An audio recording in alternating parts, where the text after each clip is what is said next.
अर्जुन के महान धनुर्धर होने के दंभ रूपी विकार को समाप्त करने के लिए मुझे ये पग उठाना ही होगा।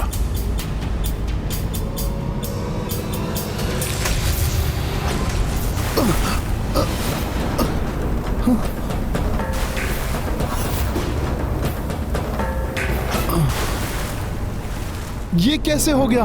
मैंने तो मात्र स्पर्श ही किया था। अवश्य ही सेतु की रचना में कुछ त्रुटि रह गई है, या कदाचित आपने मुझ जैसे तुच्छ वानर के भार को कम समझा होगा। आप एक बार पुनः सेतु बनाइए ना। मुझे विश्वास है कि अब कोई त्रुटि नहीं होगी।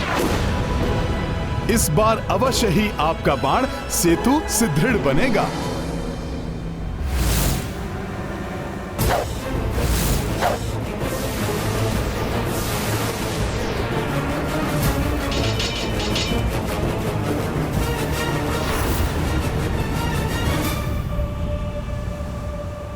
जाओ, अब जाकर देखो इस सेतु की सुदृढ़ता। अब तुम वानरों की पूरी सेना आ जाए, स्वयं महावीर हनुमान भी आ जाए, तब भी ये सेतु नहीं हिलेगा। आप तो सत्य कह रहे हैं, किंतु अभी मैं एकाकी ही हूं। आपके इस सुदृढ़ सेतु पर चढ़ने का सौभाग्य मैं ही प्राप्त कर लेता हूं।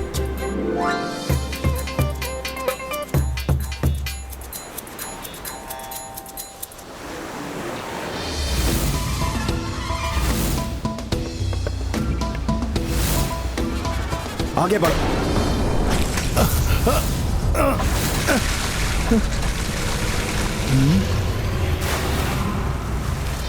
ये सब आपस में ही गूंथे रहते हैं ना, इसलिए छोटी सी भी त्रुटि से ये ढह जाता है। आप पुनः प्रयास कीजिए।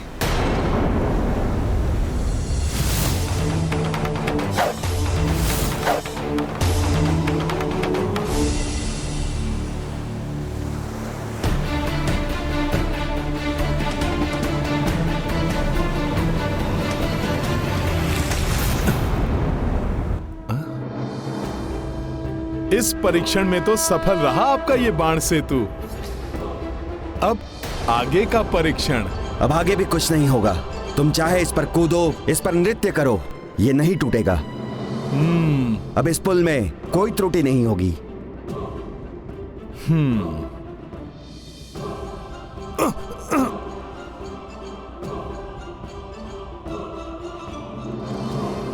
ये आज क्या हो गया है मेरे बाणों को?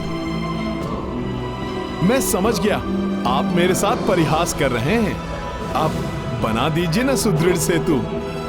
आप तो अर्जुन हैं, जग प्रसिद्ध धनुर्धर। मेरी भांति कोई साधारण वानर नहीं है आप एक बार पुनः बनाइए, ये कल्पना करके कि इस सेतु पर किसी प्रिय के प्राण टिके हुए हैं। यदि ये सेतु बीच समुद्र में टूट गया तो उसके प्राण जा सकते हैं। फिर देखिए, अवश्य ही सुदृढ़ सेतु बन जाएगा।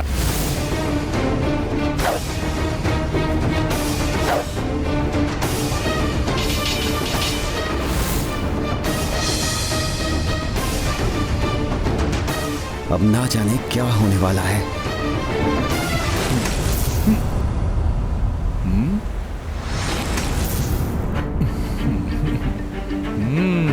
हाँ, अब नहीं टूटेगा ये सेतु।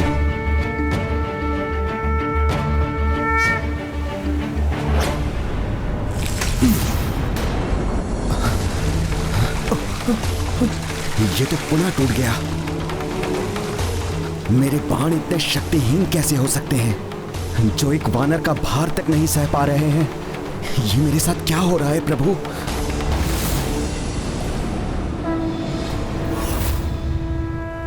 प्रभु, अर्जुन को तो अभी आपके कृष्णावतार के साथ महायुद्ध में अपना पराक्रम दिखाना है। इस प्रकार तो उनका अभिमान ही नहीं, मनोबल भी टूट जाएगा। फिर वो कैसे महायुद्ध कर पाएंगे? आप सत्य कह रही हैं देवी। मुझे अपने भक्त हनुमान को उचित निर्देश देना होगा। ये क्या, आपके मुखड़े पर निराशा के चिन्ह? आप महायोद्धा हैं, कुंती नंदन हैं, और योद्धा तो कभी भी निराश नहीं होते। प्रयास करने वाले को ही विजयश्री की प्राप्ति होती है। आप पुनः प्रयास कीजिए। मुझे पूर्ण विश्वास है कि जो आपने कहा आप वो कर सकते हैं। गुरुदेव द्रोणाचार्य, आपकी दी हुई शिक्षा की लाज रख लीजिए ताकि इस बार मैं असफल ना हूं। मेरे बाणों से बना सेतु धराशायी ना हो। अब अर्जुन अभिमान के विकार से मुक्त हुए हैं।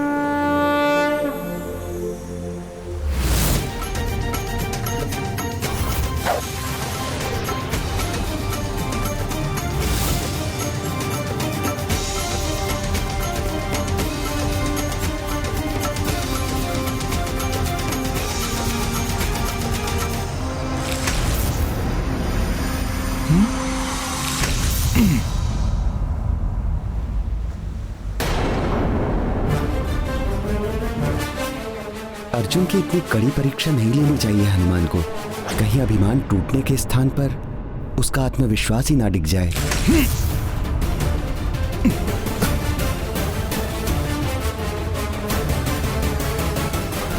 सेतु हिलते हिलते अकस्मात ही स्थिर कैसे हो गया?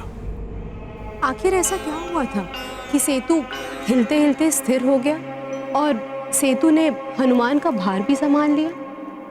ऐसा सुखद आभास क्यों हो रहा है मुझे, जैसे मेरे प्रभु यहीं कहीं हैं।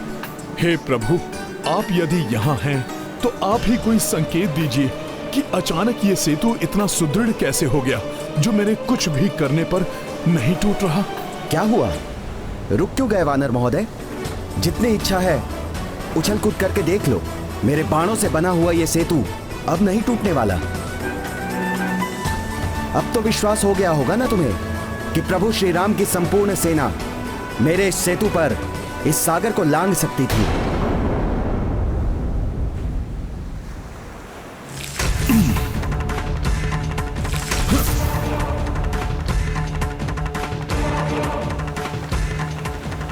मेरे समस्त प्रयास विफल हो रहे हैं। सेतु डगमगा तक नहीं रहा मेरे कूदने से।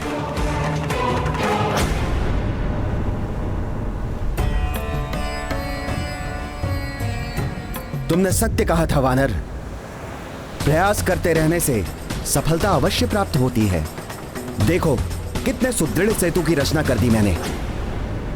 ये सेतु मेरे भार से तो नहीं टूट रहा। मुझे थोड़ा और प्रयास कर तोड़ना चाहिए इसे, अन्यथा कहीं अर्जुन का अहंकार पुनः जागृत ना हो जाए। हाँ।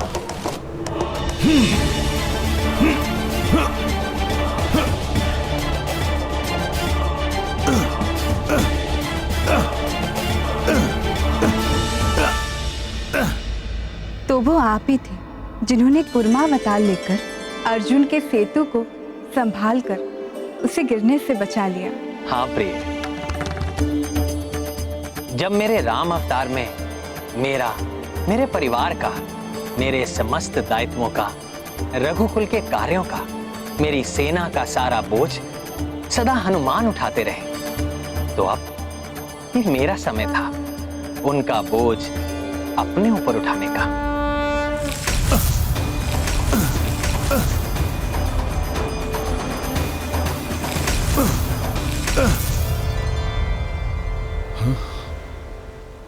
अब कितने भी उछल कूद कर लो वानर महोदय, ये सेतु नहीं टूटने वाला। बड़े अचरज की बात है, सेतु पर मेरी उछल कूद का कोई प्रभाव नहीं हो रहा है। थोड़ा और शक्ति लगाकर देखता हूं।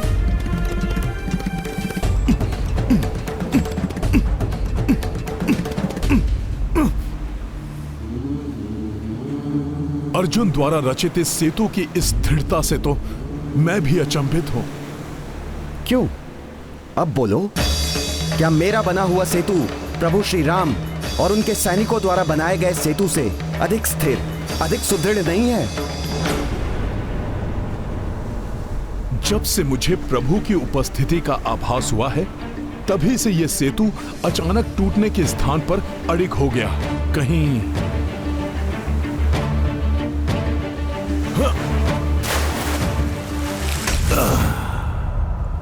हाँ हाँ वानर महोदय, जल में डुबकी लगाकर भी इसका निरीक्षण कर लीजिए आप। मुझे विश्वास है तब भी इसे इतना ही सशक्त पाएंगे।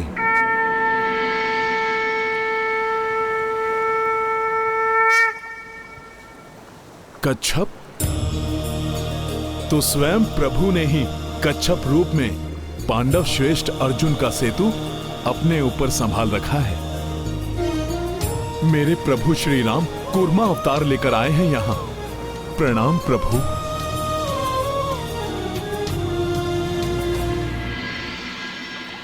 कैसा मूढ़मती हूं मैं, ये मैं क्या कर बैठा। इस सेतु को तो प्रभु ने अपने पृष्ठ पर टिका रखा है और मैं उस पर अपने संपूर्ण भार के साथ उछल कूद कर रहा था। कितना कष्ट दिया मैंने प्रभु को।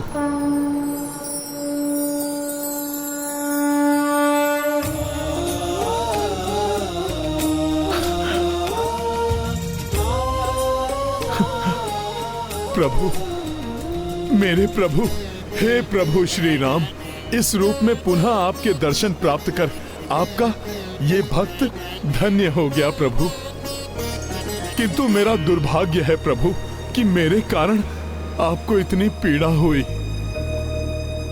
मुझे क्षमा कर दीजिए प्रभु। कोई बात नहीं हनुमान, तुम तो मेरे परम भक्त हो और भगवान को अपने भक्तों का बोझ उठाने में आनंद ही आता है। और फिर पीड़ा कहाँ हुई मुझे? मुझे तो ऐसा लगा जैसे किसी ने मेरा तन सहला दिया। किंतु प्रभु, आपने इतना कष्ट उठाया ही क्यों? यदि मुझसे कुछ अनुचित ही हो रहा था तो आप मुझे मात्र एक संकेत ही दे दिए होते। मैं तो उसी क्षण रुक जाता प्रभु। यहां आपके इस हस्तक्षेप का कारण नहीं समझ सका मैं। हनुमान, ना ही तुमने कुछ अनुचित किया है और ना ही तुमने कोई भूल की है। अर्जुन का अभिमान खंडित करना अति आवश्यक था, किंतु उसके साथ उसका आत्मविश्वास स्थापित रखना भी तो आवश्यक था, क्योंकि आगामी काल में धर्म युद्ध में प्रमुख भूमिका निभाना ही उसकी नियति है। मैं समझ गया प्रभु। अब मैं आपको ना ही कोई कष्ट होने दूंगा और ना ही कोई चिंता। अब आप अर्जुन को लेकर निश्चिंत हो जाइए प्रभु। मैं उनके आत्मविश्वास को कदापि ठेस नहीं पहुंचने दूंगा। तुम्हारा कल्याण हो हनुमान।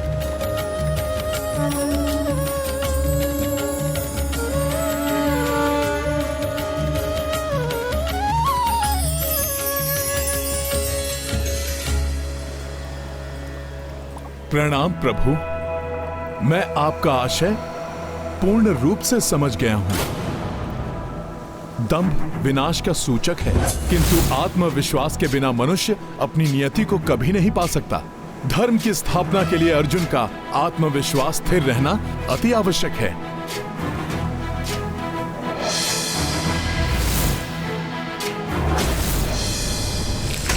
क्यों वानर जी, कर लिया नीचे से भी निरीक्षण? अब तो मेरे पराक्रम को लेकर तुम्हारे मन में कोई संदेह तो शेष नहीं रहा होगा ना? हाँ श्रेष्ठ धनुर्धारी महायोद्धा अर्जुन, आपने अपनी धनुर्विद्या के ज्ञान को प्रमाणित कर मेरे समस्त संदेह मिटा दिए। मैं आपका अत्यंत आभारी हूं कि आपने मेरे जैसे एक तुच्छ वानर को संतुष्ट करने के लिए इतना श्रम किया। आभारी तो मैं भी हूं आपका वानर महोदय, मुझे ये समझाने के लिए कि कभी कभी मेरे बाण विफल भी हो सकते हैं, इसलिए मुझे और सचेत रहने की आवश्यकता है। किंतु अंततः आप विफल नहीं हुए ना? अंत भला तो सब भला अर्जुन जी। हाँ, किंतु हमें सदा स्मरण रखना चाहिए कि आत्मविश्वास से किया हुआ कार्य हमेशा सफलता की ओर ले जाता है, तो अति विश्वास हमें संकटों के मुख में धकेल सकता है। अब आप मुझे आज्ञा दीजिए और आप जाकर रामेश्वरम महादेव के दर्शन कीजिए। मुझे विश्वास है आपके पराक्रम से प्रभावित होकर उनकी कृपा दृष्टि आप पर अवश्य पड़ेगी और उनका अंश अवश्य समय पड़ने पर जीवन में एक बार आपकी सहायता के लिए अवश्य प्रस्तुत होगा।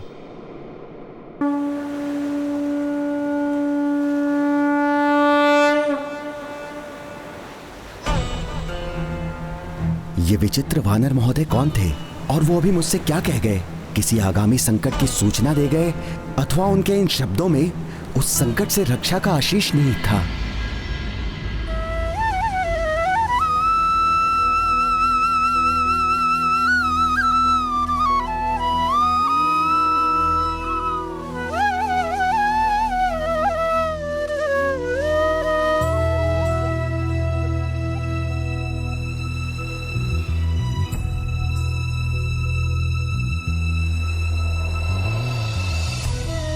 प्रणाम देवकी नंदन,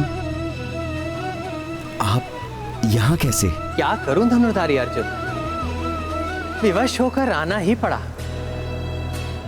अन्यथा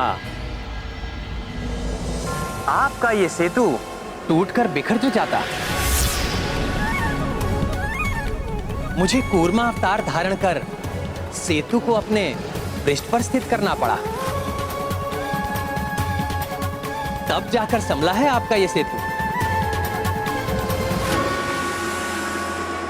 क्या ये आप क्या कह रहे हैं? अर्थात मेरे बाण इतने शक्तिशाली भी नहीं कि एक साधारण वानर का भार संभाल सके? साधारण? प्रिय अर्जुन, जिसे आप साधारण वानर समझ रहे हैं, वो स्वयं हनुमान है।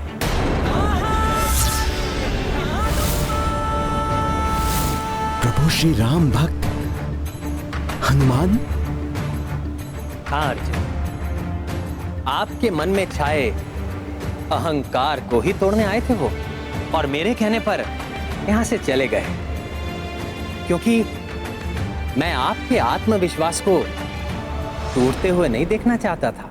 अहंकारवश मैं उनका वास्तविक परिचय नहीं पा सका, उनका उचित अभिवादन कर उनसे आशीष नहीं प्राप्त कर सका, मैं भगवान हनुमान को नहीं पहचान सका। हृदय छोटा मत कीजिए प्रिय अर्जुन, जहां तक कि मुझे ज्ञात है, हनुमान आप सभी से पुनः अवश्य भेंट करेंगे, तब आप अपने हृदय की ये इच्छा भी पूर्ण कर लीजिएगा। प्रभु, आज मैंने हनुमान जी से विनम्रता का बहुत बड़ा पाठ सीख लिया। शक्ति तभी सुहाती है जब उसका उपयोग विनम्रता के साथ किया जाए। ये आज मैं भली भांति जान गया हूं। हे प्राणवल्लभ, तो क्या अर्जुन को उचित मार्ग दिखाने के बाद विनम्रता का पाठ पढ़ाने के पश्चात भी हनुमान जी उनसे पुनः मिले? हाँ देवी, मात्र अर्जुन से नहीं, इस बार वो 5 पांडव भ्राताओं से मिले, किंतु उनकी ये भेंट इस बार अर्जुन के कारण नहीं, अपितु गदाधारी महाबली भीम के कारण हुई थी।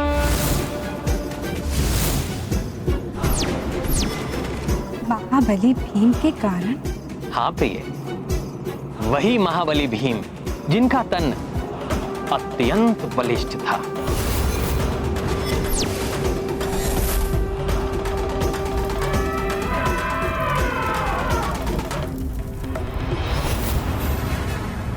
जिनके पग धरने से ही धरती थर्रा उठे।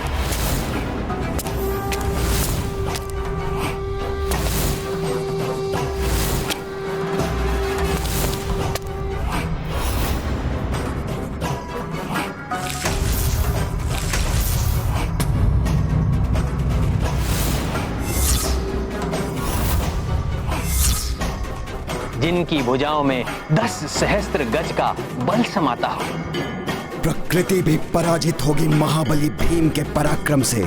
ज्वालामुखी में होगी अपार शक्ति और ऊर्जा, किंतु भीम भी किसी से कम नहीं।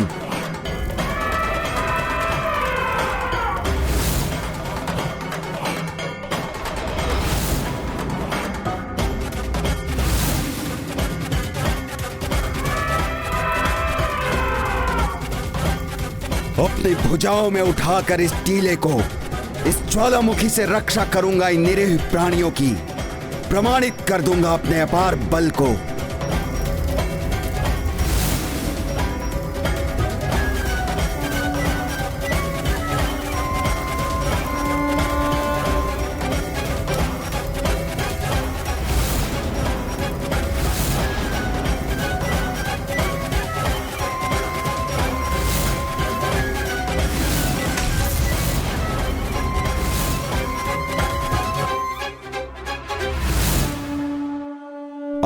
तुम सुरक्षित हो। जाओ, महाबली भीम तुम्हें भयमुक्त करता है। ये गाथा है धर्म के सम्मान की, सब सुधि जन देखे लीला श्री हनुमान की। किसी भी व्यक्ति का बलवान होना उसके लिए गर्व की बात होती है, किंतु बल का अभिमान होना अनुचित है। तो क्या इन महाबली भीम को भी अपने बल का घमंड हो गया था? प्रिय, ये उस समय की बात है जब पांडव बंधुओं ने धृतराष्ट्र से मिली बंजर भूमि को उर्वरा बनाकर हस्तिनापुर से कुछ दूर इंद्रप्रस्थ राज्य बसा लिया था। तब ज्येष्ठ पांडव धर्मप्रिय महाराज युधिष्ठिर की इच्छा राजसूय यज्ञ करने की थी। मेरी इच्छा है कि हमारे राजसूय यज्ञ के समय स्वर्ग से मृग पुरुष हमारी यज्ञशाला में आकर विचरण करें। उनके यहाँ आने से हमारा राज्य और हमारी यज्ञशाला दोनों पवित्र हो जाएंगे। किंतु ये तो बहुत उत्तम विचार है भैया। फिर किंतु कैसा? स्वर्ग से मृग पुरुष को पृथ्वी पर लाना असंभव है। नहीं बड़े भैया, महाबली भीम के रहते हुए कुछ भी असंभव नहीं। मैं आपको वचन देता हूं, आपकी इच्छा अवश्य पूर्ण होगी। मैं लेकर आऊंगा पुरुष मृग को स्वर्ग से धरती पर।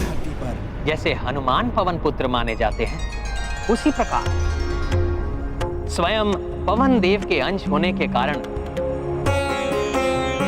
महाबली भीम को भी पवन पुत्र कहा जाता है। स्वामी, तब तो हनुमान महाबली भीम के अग्रज हुए। हाँ प्रिय, एक महाबली अनुज की अपने महाबली अग्रज से भेंट कुछ इस प्रकार हुई। भैया की इच्छा को पूर्ण होने में अब कोई विलंब नहीं होगा। मैं महाबली भीम यथाशीघ्र स्वर्ग से पुरुष मृग लेकर आऊंगा।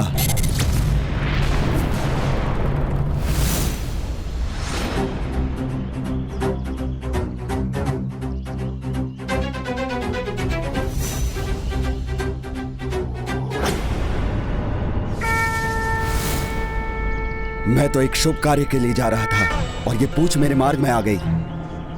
इसे लांघ कर जाना तो अशुभ होगा।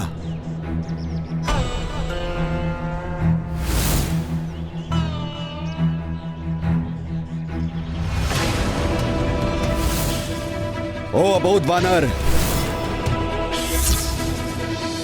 इस प्रकार मार्ग में निद्रामग्न होकर कोई विश्राम करता है क्या? चलो उठो, और यदि यहाँ विश्राम कर रहे हो तो अपनी पूंछ से संपूर्ण मार्ग को अवरुद्ध करना सर्वथा अनुचित है। इसलिए मैं शांति पूर्वक कह रहा हूं, अपनी पूंछ को अपने पास खींच लो।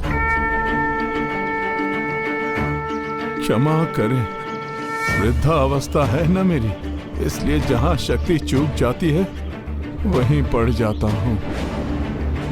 अब इस वृद्ध शरीर में इतनी शक्ति कहां है कि अपने इस लंबी पूंछ को संभाल सके। कृपया आप ही मेरी इस पूंछ को हटाकर आगे बढ़ जाइए। मैं भैया की आज्ञा पालन करने के लिए स्वर्ग जाने की शीघ्रता में हूं। क्या मैं इस वृद्ध वानर की पूंछ उठाता फिरूं? नहीं नहीं, मुझे इस वृद्ध वानर की पूंछ पर प्रहार नहीं करना चाहिए। ये क्षत्रिय धर्म के अनुकूल नहीं।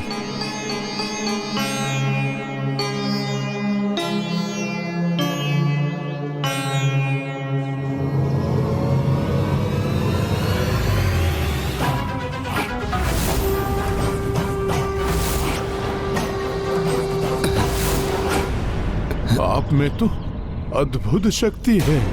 ऐसी अपार शक्ति वाले अवश्य ही कोई विलक्षण योद्धा होते हैं। मुझे तो भय है कि कहीं आप इस वृक्ष की शाखा से मेरी पूंछ के साथ मुझे ही मार्ग से ना हटा दें। शरीर से बलशाली हूं तो बुद्धिमान भी हूं, और वैसे भी तुम जैसे वृद्ध वानर को चोट पहुंचाना मेरा आशय नहीं। मैं तो बस तुम्हारी पूंछ को अपने मार्ग से हटाऊंगा।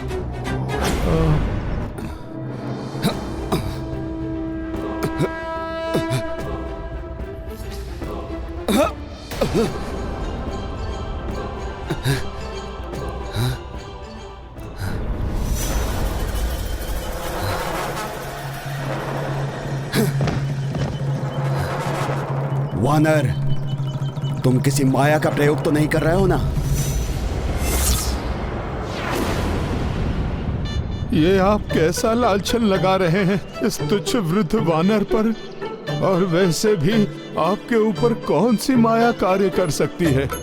हाँ, किंतु यदि आपका बलशाली प्रतीत होने वाला तन आपके दुर्बल और शाखा के समान ही भीतर से अशक्त है तो फिर वो तो अन्य बात है ना। बड़े ही दुख की बात है, आजकल के नवयुवकों की दशा क्या हो गई है। ऊपर से तो इतने बलशाली प्रतीत होते हैं किंतु भीतर से होते हैं शक्तिहीन। पुत्र, तुम्हें उचित भोजन तो प्राप्त होता है ना? कहीं उसमें तो कोई अभाव नहीं है ना? बस वृद्ध वानर, बस। अपनी पूंछ हटाने में असमर्थ हो तो अपनी जिह्वा पर भी नियंत्रण रखो। ज्ञात है तुम्हें कि तुम किससे बात कर रहे हो? विचित्र युग है ये, जो दिखता है वो तो होता नहीं और जो होता है उससे कुछ भी नहीं दिखाई देता है। तो फिर मैं कैसे ज्ञात करूं कि आप कौन हैं? वृद्ध वानर, तुम बार बार अपने अनुपयुक्त शब्दों से मेरी अवमानना कर रहे हो। ध्यान से देखो मुझे, मैं पांडव भ्राताओं में से एक हूँ।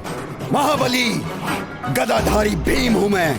कैसा दुर्भाग्य है मेरा, स्वयं महापराक्रमी महाबली गदाधारी वीर पांडव भीम मेरे समक्ष हैं और मैं वृद्ध वानर उचित प्रकार से उनका अभिवादन भी करने में असमर्थ हूँ। किंतु मुझे विश्वास नहीं हो रहा है। क्या विश्वास नहीं हो रहा है तुम्हें? आप जाने दीजिए, कुछ कहूंगा तो आपको अपनी अवमानना प्रतीत होगी। यदि ऐसा था तो पूर्व में ही अपनी जिह्वा पर नियंत्रण रखना था। आधी बात कह चुके हो तो कह ही डालो।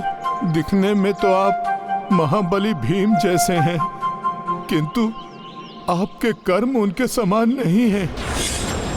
मैं उनकी जिस शक्ति की चर्चा सुनता रहा हूँ वो तो आप में है ही नहीं। उसके विपरीत मुझे तो ऐसा प्रतीत हो रहा है जैसे कोई साधारण व्यक्ति हैं आप, जो माया से महाबली भीम का रूप धरकर इस वृद्ध वानर के इन नेत्रों को छलने का प्रयास कर रहे हैं। वृद्ध वानर, तुम महाबली भीम पर संदेह कर रहे हो? अवश्य तुम्हारे नेत्र वृद्धावस्था के कारण क्लांत हो चुके हैं, इसलिए तुम मुझे पहचान नहीं रहे हो। मैं वही भीम हूं जिसके चलने से धरती कंपित हो उठती है। मैं वही भीम हूं जिसके सामने कोई भी शत्रु टिक नहीं पाता।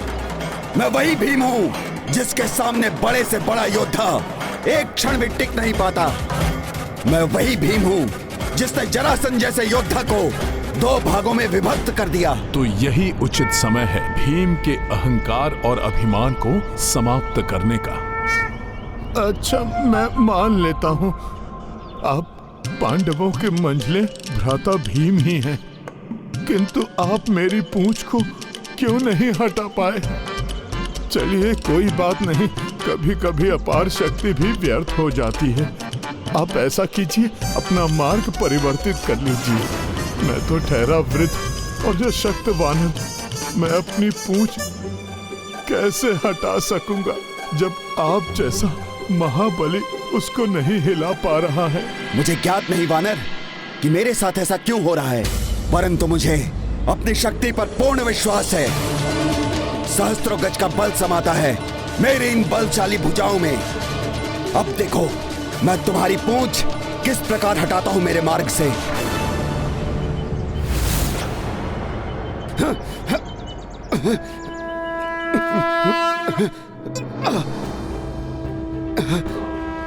बड़ी विचित्र पूंछ है इस वानर की, लौह के समान कठोर, स्थूलकाय और भारी भी है ये।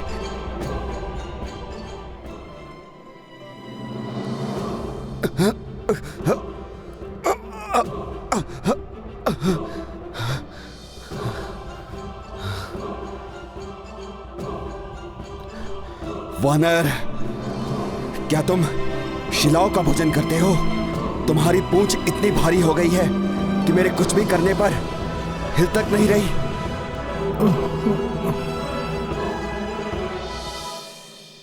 नहीं महाबली भीम, मैं तो केलों का भोजन करता हूँ।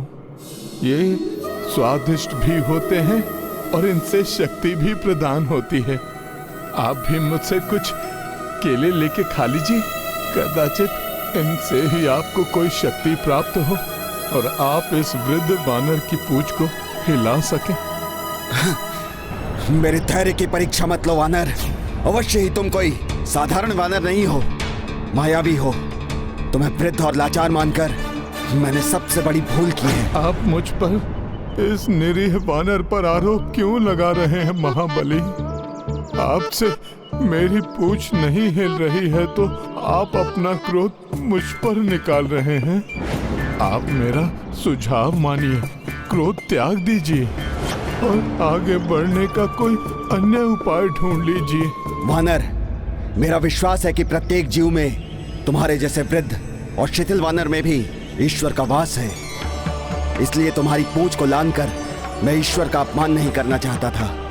अन्यथा जैसे राम भक्त हनुमान जी सागर को लांघकर लंका पहुंच गए थे, उसी प्रकार तुम्हें तो क्या, इस संपूर्ण वन को लांघकर चला जाता मैं।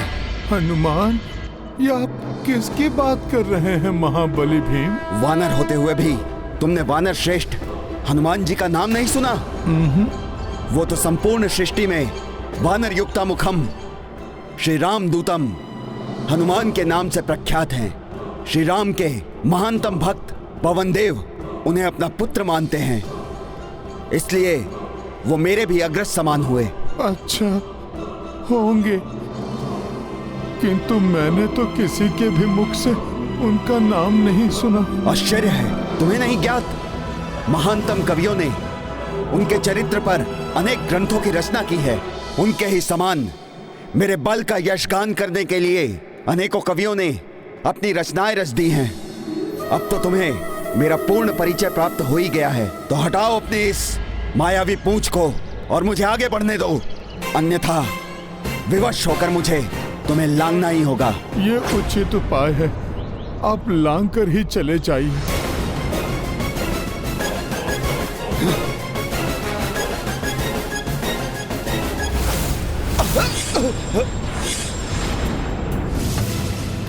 ये कैसी माया है? अब तो ये पूंछ विशाल आकार लेकर इसे लांघने में भी बाधा उत्पन्न कर रही है। वानर, तुम महाबली भीम से मायावी क्रीड़ा करने का दुस्साहस कर रहे हो। नहीं नहीं, मैं तो कोई भी क्रीड़ा नहीं कर रहा, मैं तो विवश हूँ। मेरी पूंछ कठोर ही नहीं, अत्यंत हठी भी है।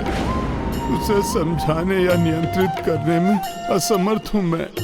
किंतु आप तो सामर्थ्यवान हैं, तो आप मेरी पूंछ को क्यों नहीं लांघ रहे हैं? छली वानर, अब तुम्हें महाबली भीम की वास्तविक शक्ति से परिचित कराना ही होगा।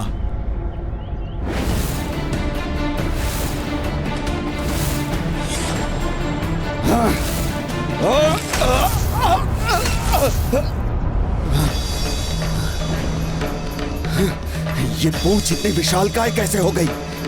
तो स्वामी, इतनी बार असफलता का सामना करने के पश्चात तो भीम समझ ही गए होंगे कि उनका सामना किसी साधारण मानव से नहीं, अपितु दिव्य और बलशाली असाधारण व्यक्तित्व से हो रहा है। नहीं सत्यभामा, सहस्त्रों गज के समान बलशाली भीम का हठ भी सहस्त्रों गज के समान ही था।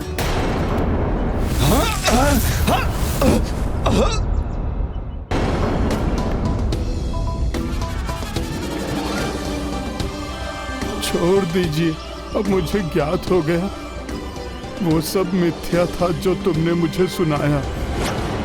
ना ही हनुमान नाम का कोई असाधारण वानर है और ना ही तुम पांडवों के मंझले भ्राता महाबली भीम हो।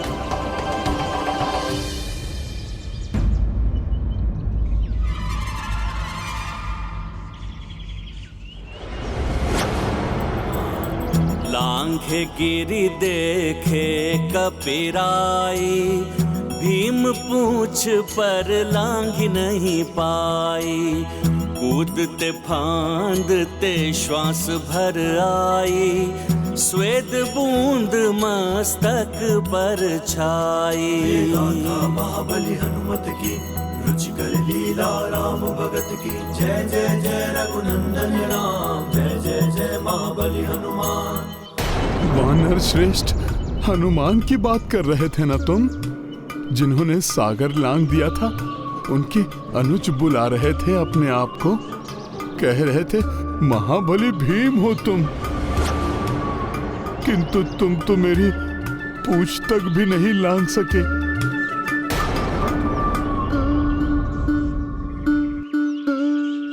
मेरी शंका उचित ही थी।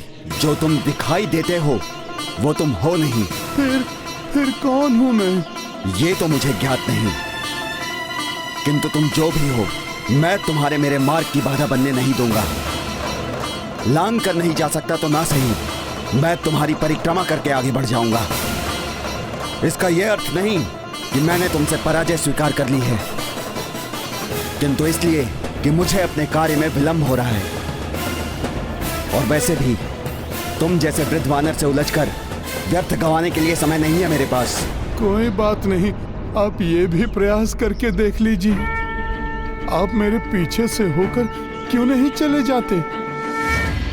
परिक्रमा जब हूँ भीम ने चाहा, तब हूँ कपि आकार बढ़ाया। भीम जा देखी दौड़ लगाई, मंद मंद हंसते कपिराई। भीम श्वास की गति से भागे, दीर्घ मार्ग बचा है आगे। भीम अहम मिट्टी में मिलाई, जय हनुमंता जय कपिराई। महाबली हनुमत की रुचिकर लीला राम भगत की, जय जय जय रघुनंदन राम, जय जय जय महाबली हनुमान।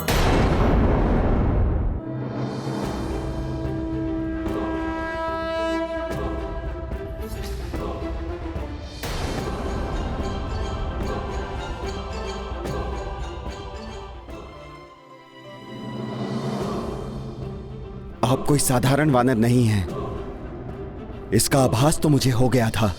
मैं आपको कोई मायावी यक्ष या गंधर्व समझ रहा था, परंतु मुझे इस बात का पूर्ण विश्वास हो गया है, आप कोई देव हैं जो मेरी परीक्षा लेने के लिए यहाँ उपस्थित हुए हैं। मुझ पर बड़ी कृपा होगी जो आप अपना वास्तविक रूप मुझे दिखाएंगे। प्रभु, आप मुझे अपना वास्तविक परिचय दीजिए।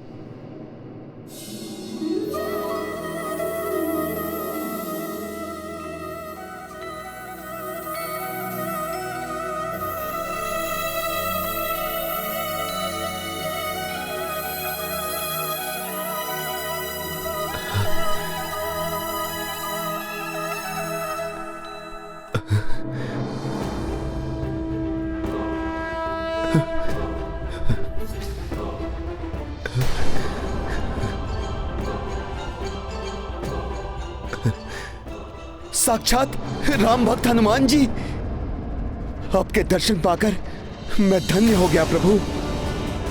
मैं तो बाल्यकाल से ही आपको अपना उदाहरण मानकर आपके पद चिन्हों पर चलने का प्रयास किया है। मेरे अग्रज,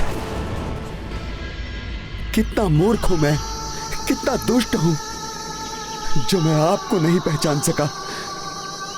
मेरी मति मारी गई थी जो आपके समक्ष अपने अहंकार का प्रदर्शन कर रहा था।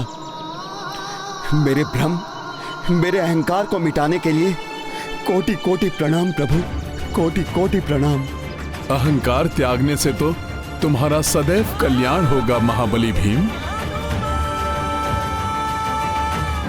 मुझ पर इतनी कृपा कीजिए प्रभु। आपके जिस रूप की कल्पना मैं वर्षों से करता रहा हूं, मुझे अपने उसी रूप में दर्शन देकर मुझे आशीर्वाद देने की कृपा करें प्रभु। मेरा वो मुख तो त्रेता युग के अनुरूप था। इस द्वापर युग में उस रूप को यदि मैंने धारण कर भी लिया तो तुम मेरे उस विकराल रूप के दर्शन नहीं कर सकोगे महाबली भीम। प्रभु, आपके उस विकराल रूप के दर्शन पाकर मेरा अंत भी हो गया, तो उससे बड़ा सौभाग्य मेरे लिए और क्या हो सकता है। अपने अनुज का अनुरोध समझकर मेरी प्रार्थना स्वीकार कीजिए हनुमान जी। उचित है महाबली भीम। जय श्री राम।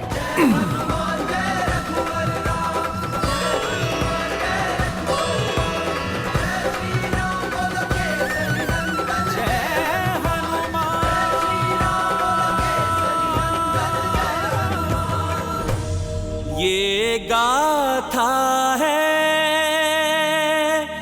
धर्म के सम्मान की,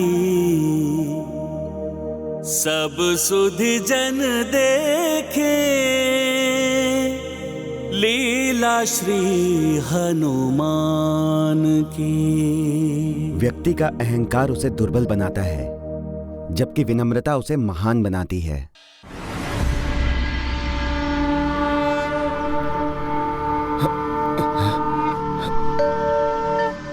हनुमान जी ने उचित ही कहा था, मुझ में इतना सामर्थ्य नहीं कि मैं उनके इस विकराल रूप के दर्शन कर सकूं।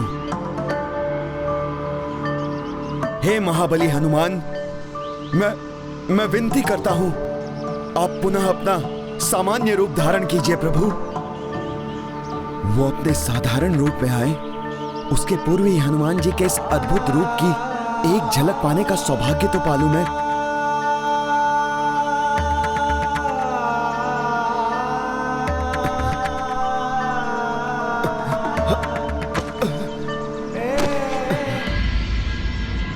हनुमान का पंचमुखी रूप था ही ऐसा कि महाबली भीम भी अपनी चेतना खो बैठे।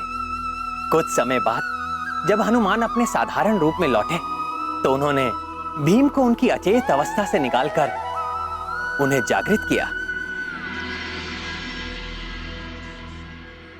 प्रभु, आप कल्पनातीत हैं, अद्भुत है आपकी शक्ति।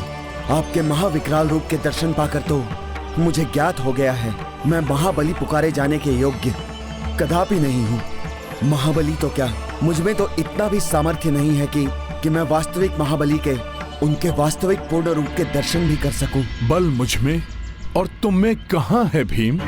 ये तो केवल राम नाम की शक्ति है जो हमें बल प्रदान करती है। अपनी शक्ति और अपने व्यवहार दोनों से ही मैंने आपको निराश किया।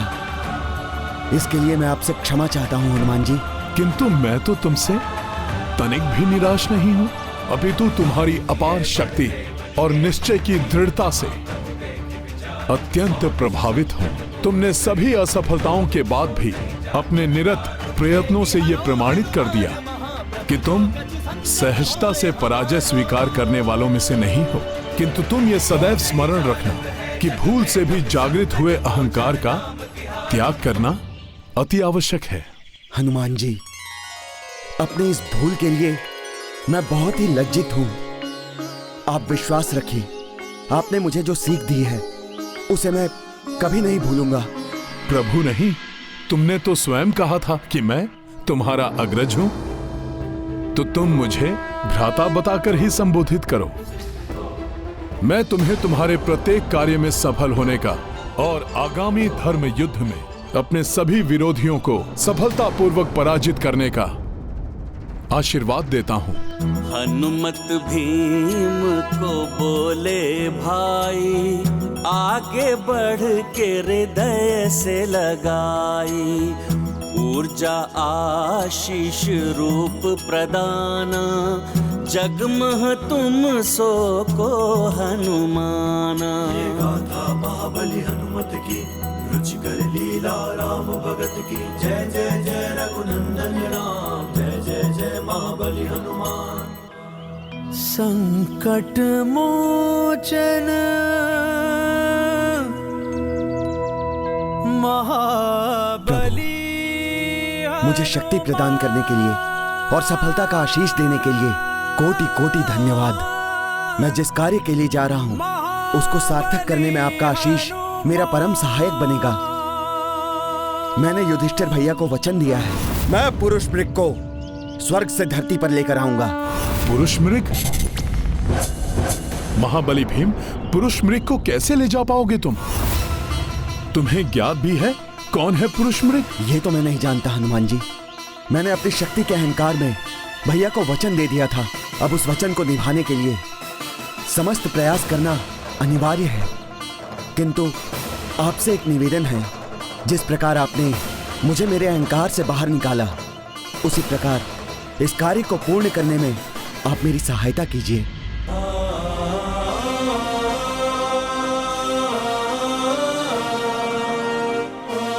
ये कार्य तो मेरे लिए भी अत्यंत कठिन है महाबली भीम, क्योंकि अर्ध मनुष्य और अर्ध पशु पुरुष मृग को संभालना कदाचित असंभव ही है।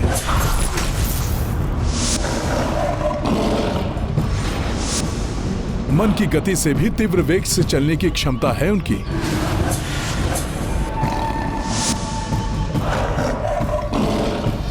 जहां उनके चरण पड़ते हैं वो स्थान पवित्र हो जाता है। धर्म के प्रति उनकी बड़ी श्रद्धा और आस्था है। परम शिव भक्त होने के कारण जहां भी शिवलिंग दिखते हैं, बिना पूजा किए आगे नहीं बढ़ते।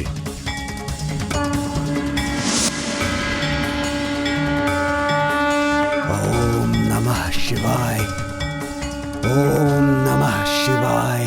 अत्यंत अद्भुत है वो।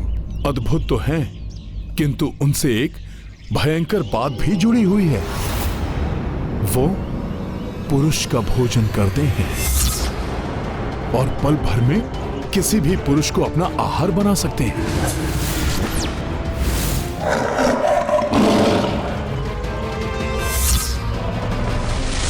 मुझे आशंका है कि कहीं तुम उन्हें लेने जाओ और वो तुम्हारे साथ इंद्रप्रस्थ जाने के लिए अपनी स्वीकृति भी दे दें, किंतु स्वर्ग से बाहर आते ही वो तुम्हें ही अपना आहार न बना ले। हनुमान जी, अब आपका आशीष पाने के बाद मुझे किसी बात का भय नहीं। चिंता तो बस युधिष्ठिर भैया को दिए हुए वचन की है। यदि मैं उस वचन को नहीं निभा पाया तो पुरुष मृग का आहार बनना ही मेरे लिए उचित होगा। नहीं अनुज, अब जब तक तुम्हारा अग्रज तुम्हारे साथ है, ऐसी स्थिति कदापि उत्पन्न नहीं होगी। तुम निसंकोच स्वर्ग जाकर पुरुष मृग को इंद्रप्रस्थ जाने के लिए आमंत्रित करो। उसके आगे की चिंता तुम मुझ पर छोड़ दो। हनुमान जी, मैं आपका साथ पाकर कृतार्थ हुआ। मुझे आज्ञा दीजिए प्रभु। कल्याण हो। अर्थात हनुमान जी ने महाबली भीम को उनके अहंकार से ही नहीं मुक्त किया, उनके कार्य में भी सहायक बने। जगत के सभी संकट हरने वाले संकट मोचन है हनुमान। फिर भला अपने अनुज को कैसे छोड़ देते हैं? हनुमान को भली भांति ज्ञात था कि पुरुष मृग अत्यंत शक्तिशाली एवं वेगवान है। उनसे रक्षित रहना या किसी की उनसे रक्षा करना अत्यंत कठिन कार्य है। इससे देवलोक के देवता भी भली भांति परिचित थे। फिर जब भीम देवलोक पहुंचे तो ये तुमने कैसा वचन दे दिया पुत्र, जो तुम्हारे प्राणों को ही संकट में डाल देगा? आप तो मेरे पिता समान हैं पवन देव।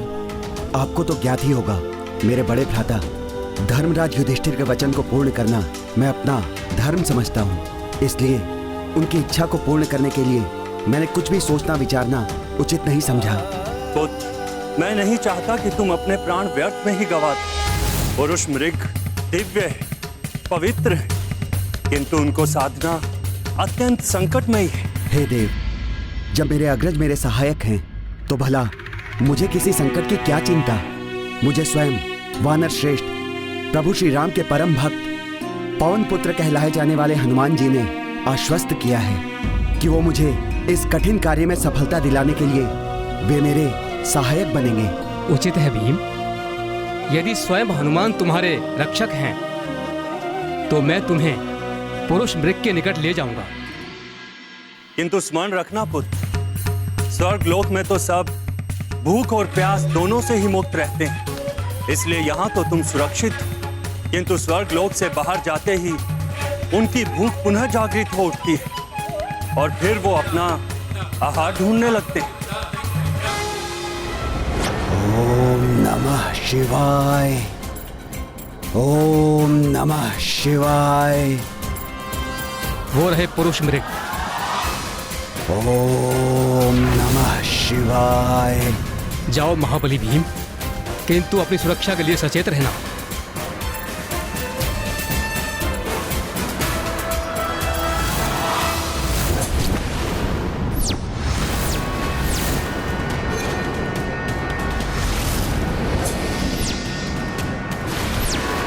हे महान शिव भक्त, भीम का प्रणाम स्वीकार कीजिए।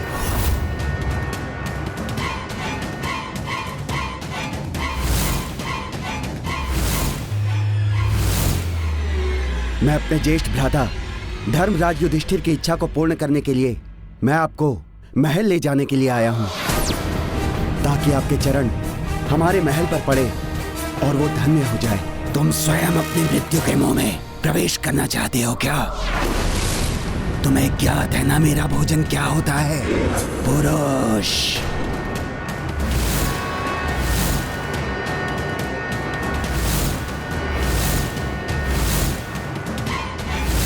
और तुम्हारे शरीर की तो कदकाठी भी उत्तम है। तुम्हें अपना आहार बनाने में मुझे बहुत आनंद आएगा। आप मुझे अपना आहार भी बना ले तो भी मेरा निश्चय अटल है। मैं तो आपको लेकर ही जाऊंगा। तुम्हारा साहस तो प्रशंसनीय है, मैं उसकी सराहना करता हूँ। मेरे साहस का एक स्रोत और भी है, जिसके कारण मेरा आत्मविश्वास चरम पर है। मेरे आत्मरक्षक, मेरे संकट मोचक। भोले बाबा, आप ध्यान मग्न अवश्य हैं, किंतु आपसे कुछ कहाँ छिपा है। अपने रुद्रांश को आशीष दीजिए कि मैं पुरुष मृग को स्वर्ग से इंद्रप्रस्थ ले जाने के दुष्कर कार्य में अपने अनुज भीम को सफलता दिला सकूं। मेरा प्रणाम स्वीकार कीजिए भोले बाबा।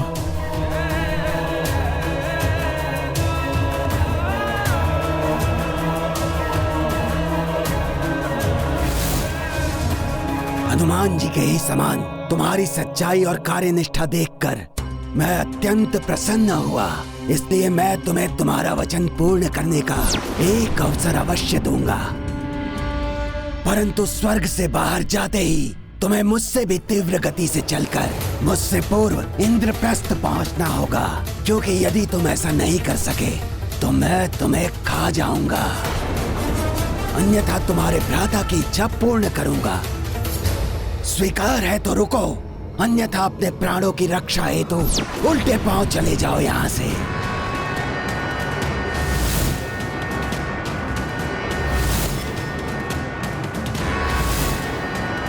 मेरे तुम्हारी ओर मुड़ने तक का समय तुम्हारे पास है। तुम्हारे पास विचार कर निर्णय लेने का, या तो उसके पूर्व ही यहां से चले जाना, अन्यथा मैं समझ लूंगा तुम्हें मेरी चुनौती स्वीकार है।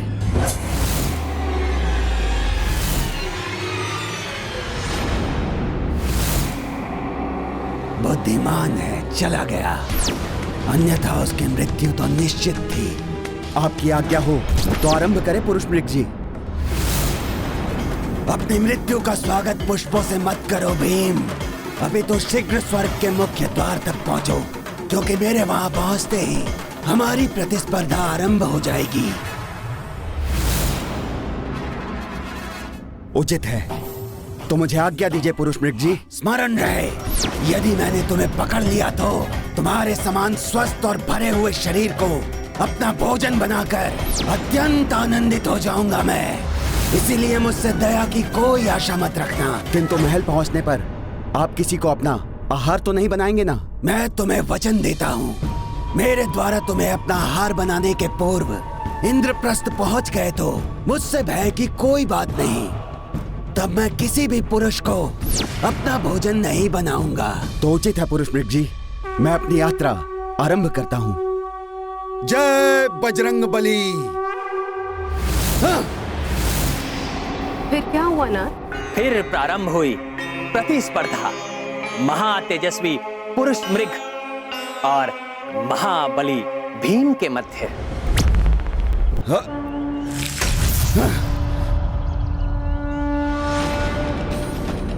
हनुमान जी, आपसे विश्वास पाकर मैंने पुरुष मृग जी की चुनौती स्वीकार कर ली है।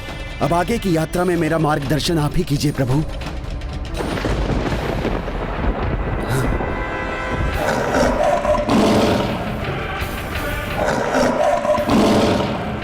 ये तो इतने अल्प समय में यहाँ तक पहुँच गए। मेरे निकट पहुँचने में कुछ भी समय नहीं लगेगा इन्हें। किंतु हनुमान जी कहाँ हैं? कैसे सहायता करेंगे वो मेरी?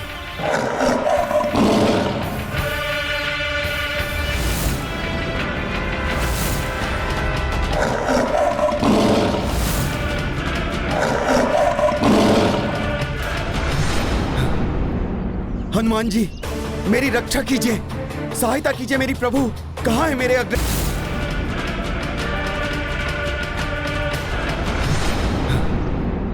हनुमान जी, मेरी रक्षा कीजिए, सहायता कीजिए मेरी प्रभु।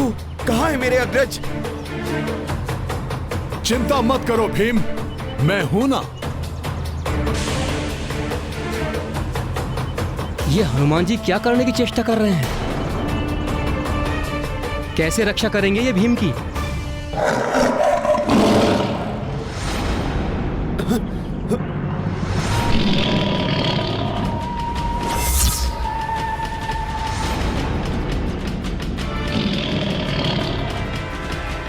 मुझसे स्पर्धा करने चले थे भीम।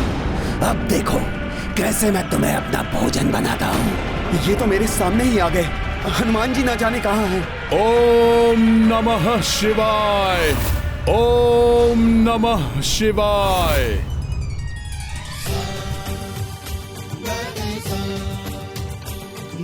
अब तुम नहीं बच पाओगे भीम।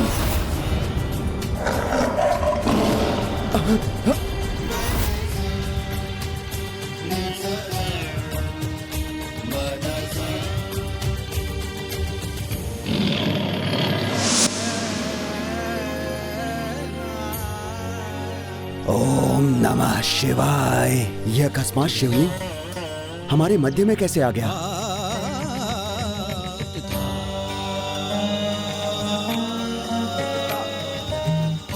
हनुमान जी, मेघों के मध्य बेलपत्र हनुमान जी के हाथों में।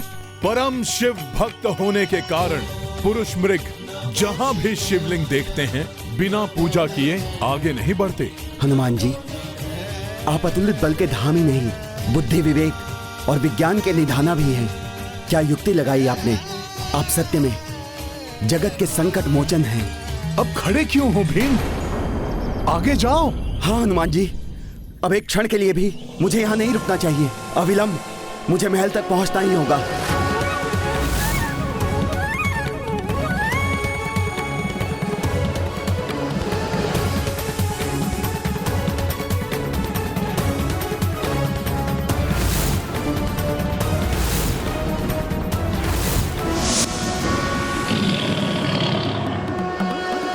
भीम, तुम्हें क्षण भर में पकड़ लूंगा मैं। ये दहाड़ तो पुरुष मृग की प्रतीत होती है। हमें उनके स्वागत के लिए तत्पर रहना होगा। किंतु भ्राता, सुना है कि पुरुष मृग को स्वर्ग से बाहर लाना बहुत ही कठिन है। कहीं कोई अनर्थ ना घट जाए। हाँ अर्जुन, प्रार्थना करो भीम उन्हें सकुशल यहां तक लाने में सफल हो। पुरुष मृग ने तो अपनी गति और तीव्र कर दी है। हनुमान जी, कुछ कीजिए, ये पुनः मुझ तक पहुंच रहा है। कुछ कीजिए संकट मोचन। चिंता मत करो भीम, मेरे अनुज हो तुम। मैंने तुम्हें वचन दिया है, तुम्हारा कोई अहित नहीं होने दूंगा मैं।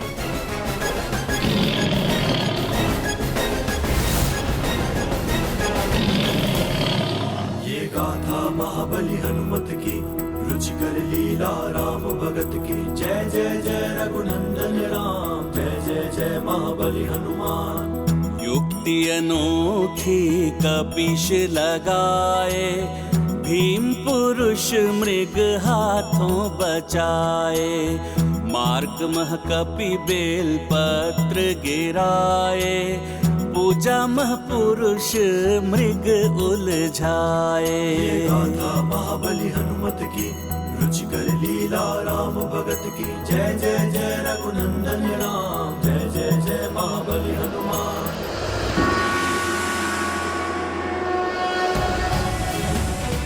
भीम तो इंद्रप्रस्थ पहुंचने को है, किंतु प्रभु की पूजा नहीं छोड़ सकता मैं। ओम नमः शिवाय। रुकना मत भीम, यही अंतिम अवसर है। इच्छा शक्ति को और दृढ़ करो। दृढ़ इच्छा शक्ति ही विजय का आधार होती है। अब तो बेलपत्र भी नहीं बचे हैं। अब यह स्पर्धा सिर्फ तुम्हारी है।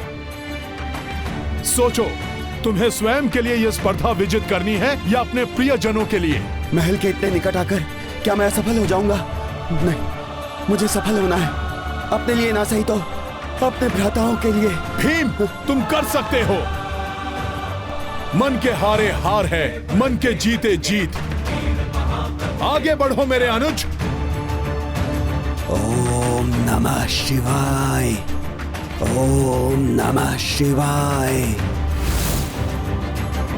बस भीम, कुछ दूरी और, शीघ्रता करो पुत्र। न जाने भीम भैया सफल हो पाएंगे भी या नहीं पुरुष मृग को यहां तक लाने में। भीम, इंद्रप्रस्थ नहीं पहुंचने दूंगा मैं तुम्हें।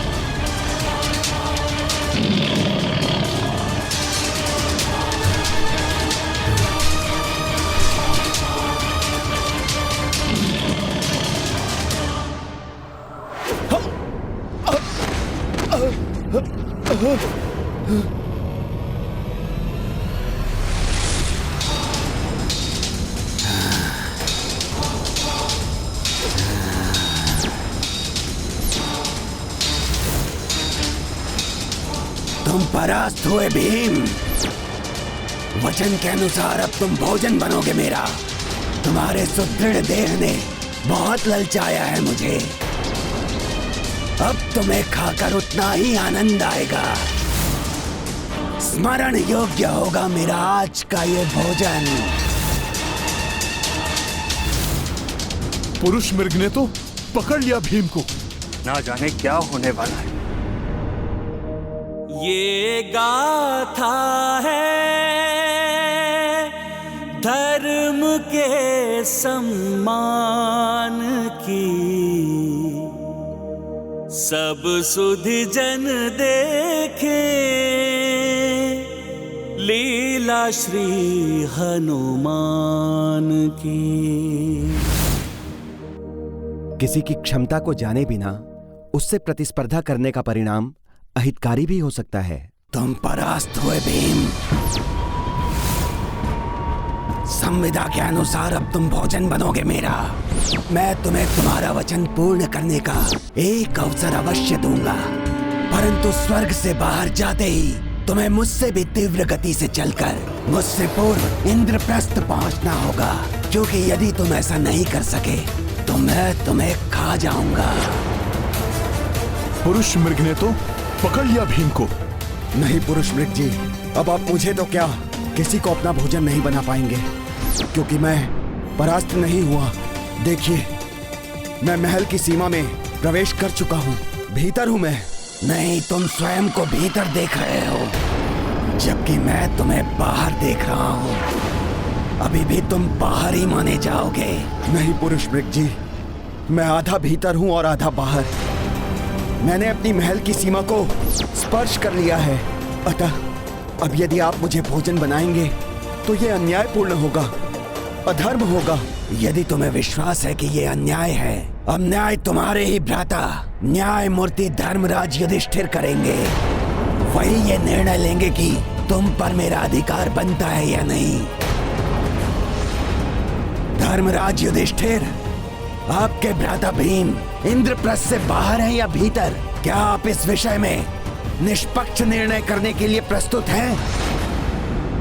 तो प्राण वल्लभ, ज्येष्ठ पांडव पुत्र युधिष्ठिर को तो धर्मराज का अंश मानते हैं, तो क्या वो निष्पक्ष निर्णय ले पाए? और फिर हनुमान ने आगे क्या किया?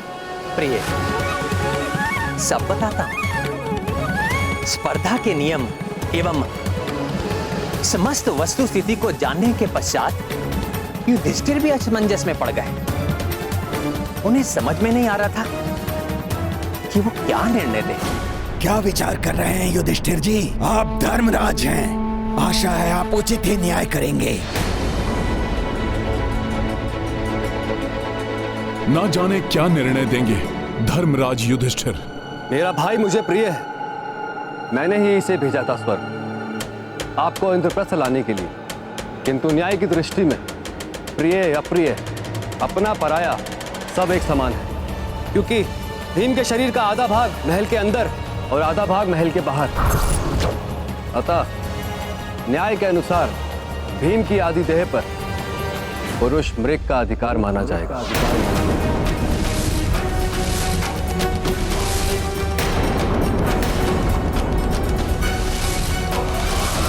ये कैसा निर्णय सुना दिया है युधिष्ठिर ने? किंतु बड़े भैया, यदि पुरुष मृग ने भीम भैया के आधे देह को खा लिया तो इनकी मृत्यु हो जाएगी। नहीं अर्जुन, बड़े भैया के निर्णय पर आक्षेप लगाना अनुचित है। भैया, आपका निर्णय मेरे लिए आदेश है जिसका पालन अवश्य होगा।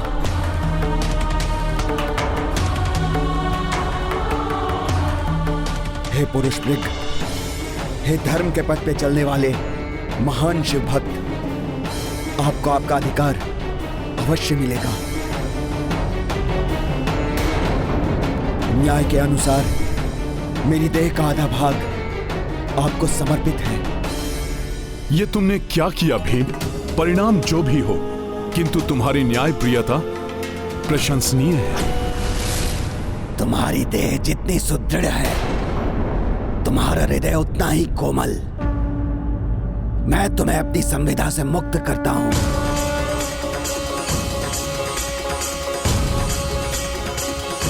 तुम्हारे भ्राता युधिष्ठिर ने निष्पक्ष होकर न्याय किया है और भीम, तुमने भ्राता के निर्णय को आदेश मानकर अपने प्राणों की चिंता किए बिना स्वयं को समर्पित किया। तुम पांडवों जैसे धर्मपथ के अनुयायियों की इस संसार को बहुत आवश्यकता है। तुम मृत्यु के नहीं, अभय के अधिकारी हो। आपका बहुत बहुत आभार पुरुष मृग जी। यदि आप हम पर प्रसन्न हैं, तो मेरे बड़े भैया की इच्छा पूर्ण कीजिए। अपने पावन चरणों के स्पर्श से हमारे इस महल को पवित्र कर दीजिए।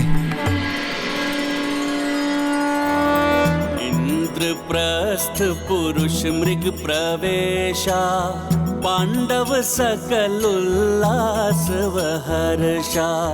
परिक्रमा जो नगर लगाई, अलौकिक ऊर्जा सब दिशा छाई। ये गाथा महाबली हनुमत की, रुचिकर लीला राम भगत की। जय जय जय रघुनंदन राम, जय जय जय महाबली हनुमान। हमारी कर्मभूमि महल पर कृपा करने के लिए आपको बहुत बहुत धन्यवाद पुरुष मृग जी। आप सबकी सदैव जय हो, किंतु मैं इस प्रकार नहीं जाने वाला यहाँ से।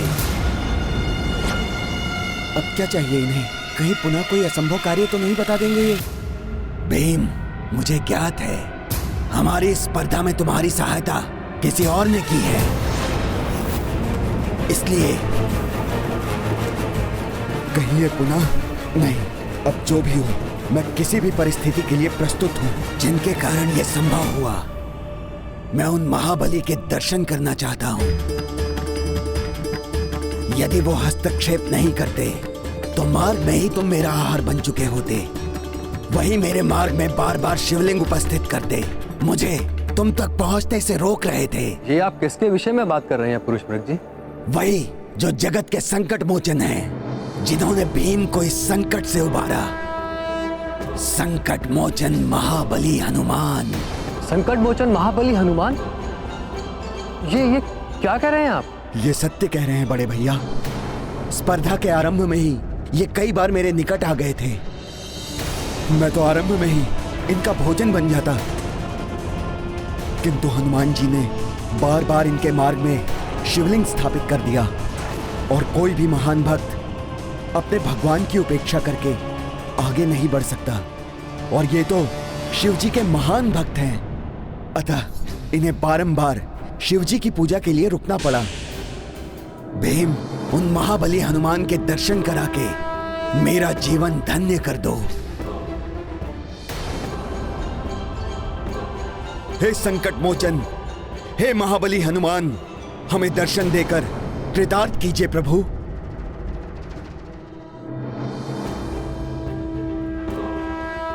प्रणाम हनुमान जी।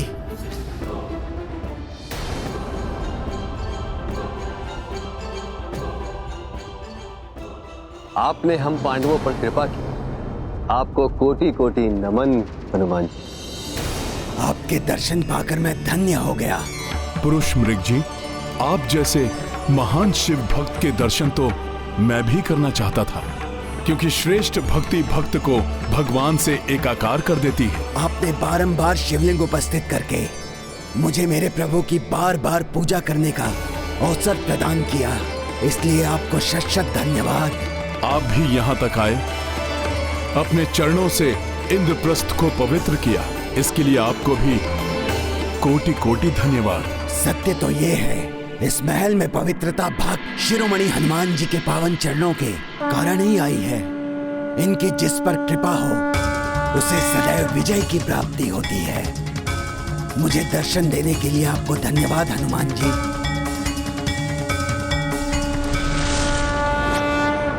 हे महान राम भक्त, हे संकट मोचन हनुमान, आपने मेरे अनुज भीम को विकट संकट से उबारा, इनकी रक्षा की।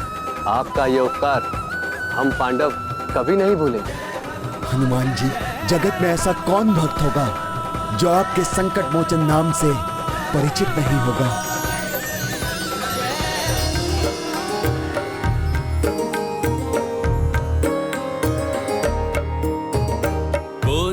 जानत है जग में कपि संकट मोचन नाम तिहारो। संकट मोचन नाम तिहारो।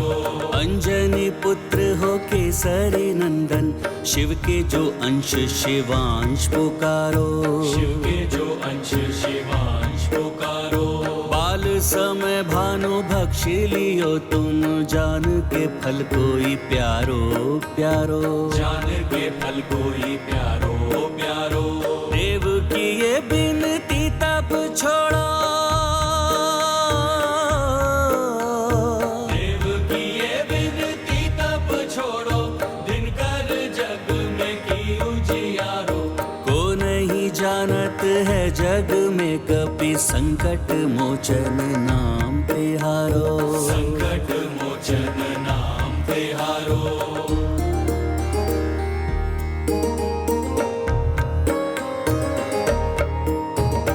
वज्र प्रहारा टूटी हनु तव, नाव भयो हनुमान तिहारो। नाव भयो हनुमान तिहारो। आशीष रूपी वरदान अनगिन, देव सभी तुमको दे डारो। देव सभी तुमको दे डारो। राम के काज को दे के सहाया, राम के काज को दे के सहाया, जग कल्याण को ध्येय है धारो। को नहीं जानत है जग में कपि संकट मोचन नाम तिहारो। संकट मोचन नाम तिहारो।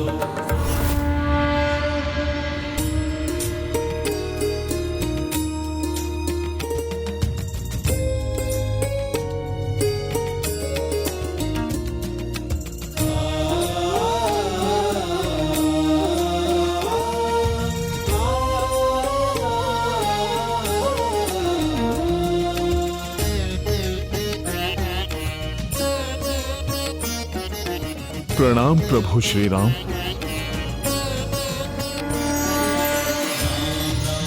वर्षों से तरसते इन नेत्रों को आज आपके दर्शन हो गए प्रभु मेरे श्री राम। आपके श्री कृष्ण रूप में भी सदैव हनुमान ने आपको राम के रूप में ही क्यों देखा? प्रिय, भक्ति की पराकाष्ठा होती ही ऐसी है। हनुमान ने अपने हृदय में मेरे श्री राम रूप को बसाया हुआ है, और जब कोई सच्चा भक्त किसी ऐसे व्यक्ति या वस्तु को देखता है जिसके प्रति उसके मन में अपने प्रभु के भांति ही श्रद्धा हो, तो उसे उस व्यक्ति या वस्तु में ही अपने भगवान के दर्शन हो जाते हैं। यही कारण है कि भक्त पत्थर में भी अपने भगवान को देख लेता है। इसीलिए उस दिन पांडव मुझे श्री कृष्ण के रूप में देख रहे थे, किंतु हनुमान को मैं श्री राम के रूप में दिखाई दे रहा था। हनुमान, अच्छा है कि आप पांडव बंधुओं के साथ हैं। आप जिनके साथ होते हैं, बल, विवेक और सफलता का वरदान उन्हीं के साथ होता है। प्रभु, जिनके साथ आप स्वयं हो, उन्हें भला किसी और वरदान की कोई आवश्यकता नहीं है। हनुमान, क्या आप भूल गए? श्री राम को भी हर कार्य में आप ही की आवश्यकता थी। प्रभु, अब मैं क्या कहूं?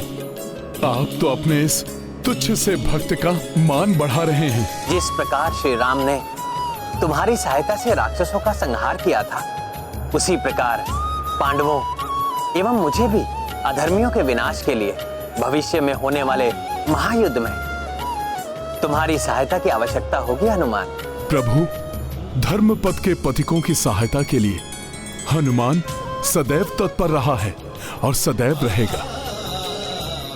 भीम, मेरा आशीर्वाद है तुम्हें। धर्म युद्ध में तुम्हारी रणहुंकार की प्रचंडता में मैं स्वयं उपस्थित रहूंगा। तुम्हारी हुंकार शत्रुओं के हृदय को कंपित कर देगी। धर्मराज युधिष्ठिर, अर्जुन, नकुल, सहदेव, मेरा आशीर्वाद है आप सबको। युद्ध के अंत तक भी आप सभी को कोई क्षति नहीं पहुंचा सकेगा। मेरी शक्ति से आप सदैव रक्षित रहेंगे। अर्जुन, धर्म युद्ध के समय तुम्हारे रथ की पताका में उपस्थित रहकर तुम्हें हर संकट से रक्षित करूंगा। प्रभु, अब आप मुझे आशीर्वाद दीजिए, जिससे कि मैं अपने दिए हुए वचन को भली भांति निभा सकूं। हनुमान, मेरा आशीर्वाद तो सदैव तुम्हारे साथ है। आश्चर्य है स्वामी, अर्जुन की रथ पताका में स्थिर रहकर भी हनुमान ने पांडवों की सहायता कैसे की? इस प्रकार तो वो एक सिर्फ मार्गदर्शक बने रहे होंगे। और क्या हनुमान ने उस महायुद्ध में सक्रिय रूप से भाग लेकर पांडवों की सहायता की थी?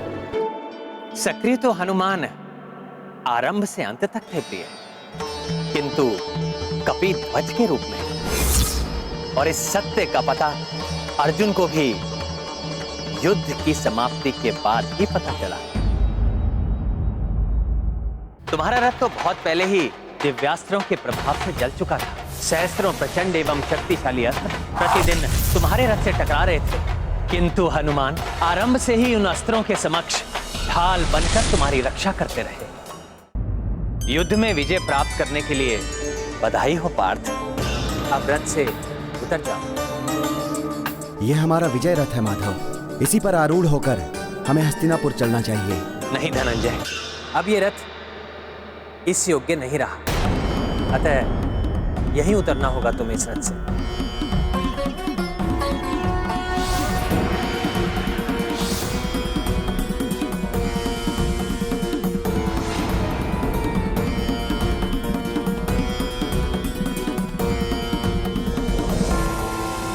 अपने इस विजय रथ के अंतिम दर्शन करना।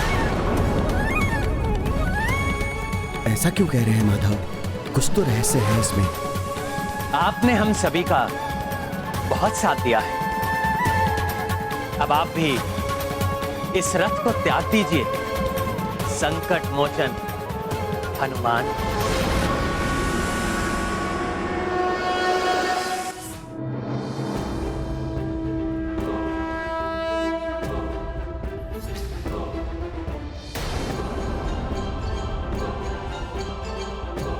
तुम्हारा रथ तो बहुत पहले ही दिव्यास्त्रों के प्रभाव से जल चुका था। सहस्त्रों प्रचंड एवं शक्तिशाली अस्त्र प्रतिदिन तुम्हारे रथ से टकरा रहे थे, जिनके वार से तुम्हारा रथ तो कब का ध्वस्त हो चुका होता, किंतु हनुमान आरंभ से ही उन अस्त्रों के समक्ष ढाल बनकर तुम्हारी रक्षा करते रहे।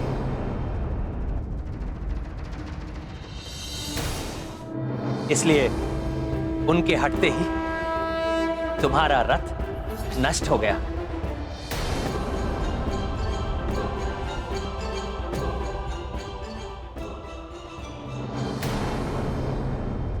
हे संकट मोचन महाबली हनुमान, आपने हम सबको सहस्त्रों संकटों से रक्षित किया है। हम पांचों पांडव आपके सदैव आभारी रहेंगे। साथ खड़े माधव हनुमाना, पांडव भाई करे परनामा। सदैव विजयी भव। कपि महावीर सहाय, आशीष मुरली धर बरसाए। ये गाथा महाबली हनुमत की, रुचिकर लीला राम भगत की। जय जय जय रघुनंदन राम, जय जय जय महाबली हनुमान। हनुमान, तुम्हारी भक्ति की शक्ति ने पुनः अधर्म का नाश करने के लिए हम सबकी सहायता की। मेरा आशीर्वाद है तुम्हें। जो भी मनुष्य पूर्ण श्रद्धा एवं भक्ति भाव से तुम्हारा स्मरण करेगा, तुम्हारी भक्ति की शक्ति से उसके कष्टों का नाश होगा। प्रभु, आपकी कृपा का पारावार नहीं है। आपका साथ पाकर मैं धन्य हो गया। तुम्हारी एवं तुम्हारे भक्तों की सदा जय हो हनुमान।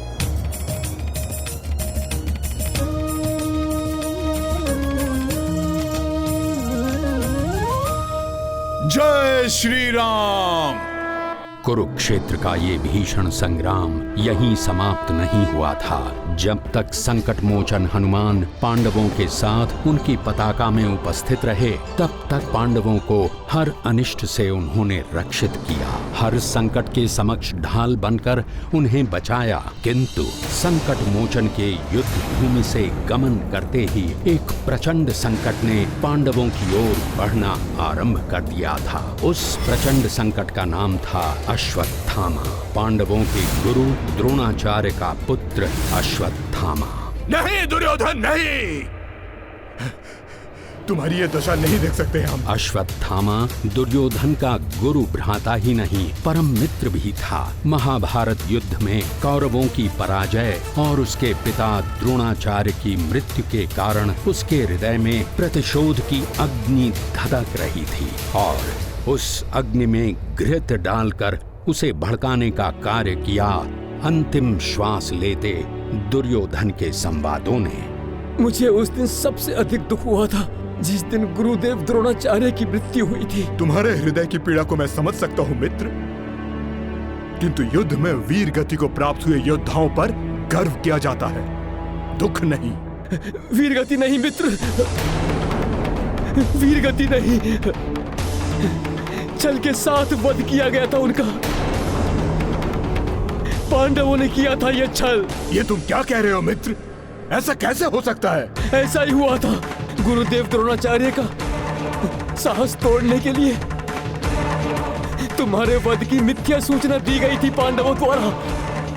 ये सुनने के पश्चात गुरुदेव ने अस्त्र शस्त्र रख दिए। उस दुष्ट धृष्ट द्युम्न ने गुरुदेव का वध कर दिया। नहीं, नहीं, नहीं, पिताश्री! पांडवों के छल का भयंकर परिणाम भोगना होगा। मित्र दुर्योधन, शपथ है मुझे कि तुम्हारी अंतिम श्वास से पूर्व मैं अश्वत्थामा पांडवों को उनके वंश के साथ ही समाप्त कर दूंगा।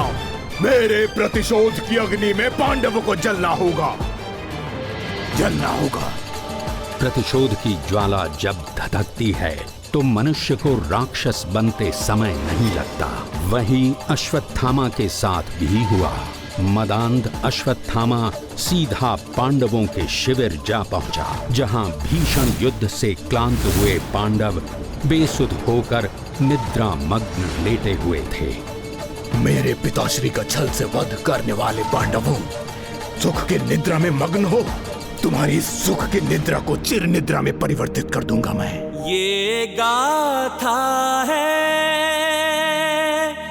धर्म के सम्मान की, सब सुधि जन देखे लीला श्री हनुमान की। प्रतिशोध की भावना से किया गया कार्य प्रतिद्वंदी के लिए नहीं, अपितु स्वयं के लिए घातक हो सकता है।